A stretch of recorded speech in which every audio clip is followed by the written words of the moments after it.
Okay, hey, good morning. Woke up this morning, wanted to do my first video blog about the global revolution we all so desperately need in fixing the system. It all starts so simply. A guy just posted a video on YouTube.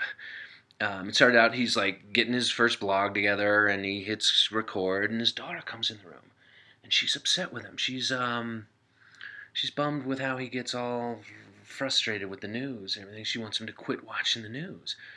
And he's like, well, sweetie, I'm sorry, but it gets to me, I get frustrated that the system doesn't serve the people it's set up to serve, and, it's not really working, and it gets to me. And she's like, well, what do you need, Daddy? What would make it work? When do they fix it?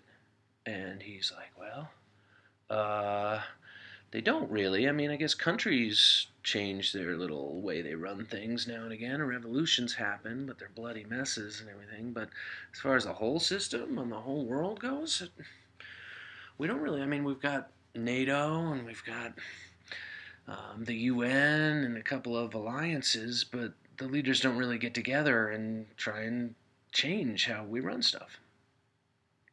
And she's like, well, why not? Why don't they, talk about what doesn't work and get it fixed? Isn't that their jobs?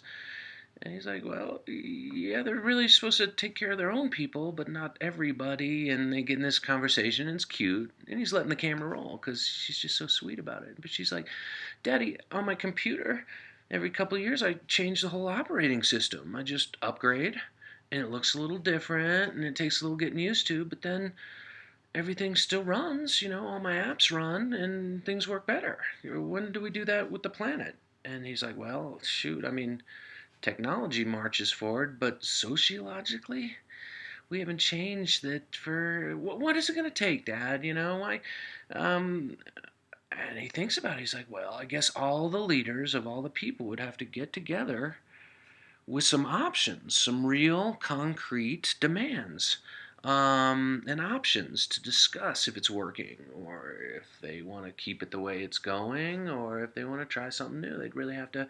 And she's like, well, how does that happen? Well, we'd have to, get it going. Well, she makes such a good point that he posts this, and it blows up.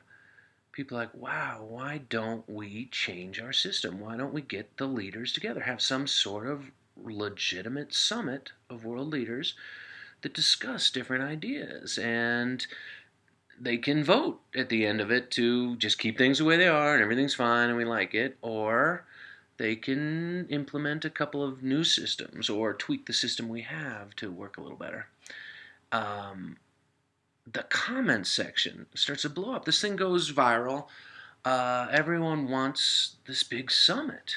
The Pope gets on. He's like, yeah, come on, guys, let's get together. Let's talk about some different systems. And then some social engineers like Jacques Fresco, they start pitching different ideas of their resource-based economy, or some people get on there and they're like, no, it'll be fine. We just need universal income. Or if we cap inheritance at $5 million per heir, but you can spread your money to everyone you want, but only up to $5 million. Good morning. There's just an outcry for the leaders to get together and lead and to make a choice about, is this working? Should we change it? How's that all going to go down? And they do. They have like a few options. And if they vote to change it, then it's going to go voting to the citizenry of the planet. They're all going to vote just like we can for American Idol, or you can do your online banking.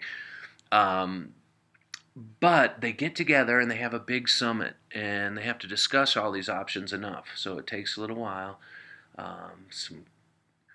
The brightest minds on the planet, it's like open sourced, this whole meeting and this whole internet thing that blows up, and they got the status quo, they've got the resource-based economy, and then they got some tweaks, and there's a few systems that pop up as legitimate things that they debate and they talk about how it would work, and it feels like 1776, like we're all in Freedom Hall with Benjamin Franklin and the crafting the greatest government the world has ever known, but for the whole world. One of them sort of a world government where, all the bombs and all the big laws, like you can't slaughter each other, there's a government or a committee or something above the countries, the authority above there, and they let each country keep its own culture and make all their detailed rules and how they run stuff themselves, but they just cover the big stuff. So war's gone, and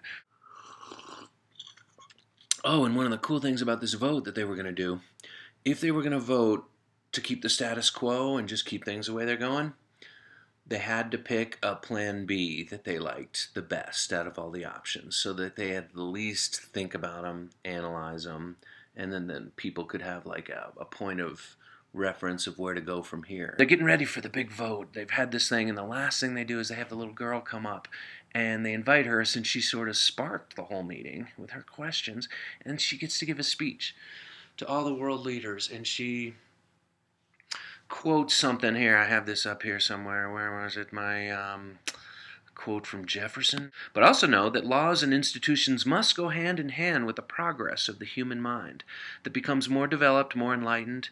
As new discoveries are made, new truths disclosed, and manners of opinions change, the change of circumstances, institutions must advance also and keep pace with the times. We might as well require a man to wear still the coat which fitted him when a boy, as civilized society to remain ever under the regiment of their barbarous ancestors. She reads a couple of great quotes, but just makes a plea to these people to evolve, like changing the operating system on your computer so that all the countries can still function underneath it and all the businesses and individuals can do their thing. But that it runs better for everyone. And I was getting all excited, and that's when I woke up before the vote. I don't know if they voted for the status quo, and I don't know if they voted for one of the new systems, but it was an exciting time for people to come together and talk about maybe changing the way we run things. And I had hope that someone with a good idea and a posting on YouTube could matter. And that could catch fire, and that would give people a real demand to ask for real change. And I had all this hope, and then I kind of woke up, and I was a little sad, but thought I could make a video for y'all to maybe start or spark something from people just knowing what to ask of their leaders. So demand a meeting of all the leaders of all the people of the world to get together and give them a few options and make them say out loud that this works and we're going to stick with it and the planet will be just fine. Or that we could move to something more sustainably minded to serve all people. Anyway, hey, thanks.